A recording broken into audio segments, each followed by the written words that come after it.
This is your CBS 46 News Update, brought to you by West Shore Home. I'm Tracy Hutchins. A lot of breaking news to get to tonight. President Trump is now in the hospital after testing positive for the coronavirus. The president confirmed the positive test on Twitter overnight. You're looking at Walter Reed Medical Center, where Marine One just dropped the president off for treatment. CBS reporting that this is a precautionary measure. The president plans to spend the next few days there, working there in the hospital. Reports saying the president remains in power. We will let you know if that changes. Well, this comes just hours after new reports that President Trump has a fever, cough, and congestion after testing positive for COVID-19. There are reports that he developed a fever this morning and is described as fatigued.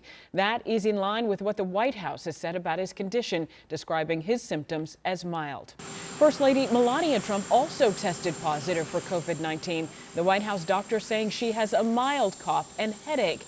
The couple's son Barron was tested earlier today. His results came back negative. The White House doctor just hours ago releasing this update on how he's treating the president. He says President Trump has received an experimental antibody cocktail. He's also taking a slew of vitamins, including zinc, vitamin D, melatonin, and a daily aspirin. This is not a matter of politics. It's a bracing reminder to all of us that we have to take this virus seriously. Democratic presidential nominee, former Vice President Joe Biden, sending his well wishes to the first family while campaigning this afternoon in Michigan. Biden was also tested, and he says he is virus free after participating in Tuesday's debate with President Trump.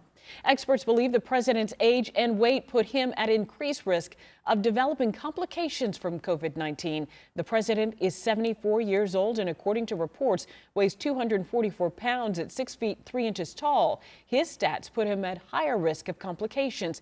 In fact, according to the Atlanta-based CDC, 8 out of 10 coronavirus-related deaths in the U.S. are among those 65 years and older, and obesity increases the risk of hospitalization by at least 3 times. Early phase, a lot of people are asymptomatic, and then as it goes on, you get more viral symptoms, and then there's the phase after that when you get these autoimmune diseases that cause clotting and heart attacks and strokes. That doctor says the president needs to monitor himself and take it easy. He says we will all have to closely watch what happens over the next 2 weeks. The news of the president's positive test result comes just 1 week after the president visited us here in the Peach State. Governor Brian Kemp and his wife are among those who greeted the president on the tarmac as he walked off Air Force One. You could say they removed their masks while speaking to the president, but they did keep their distance. The president was maskless during his speech in Cobb County last week. So were some of the other speakers and several people who were sitting in that crowd. This has been your personal news update from CBS 46 News, brought to you by West Shore Home, Atlanta's one-day bath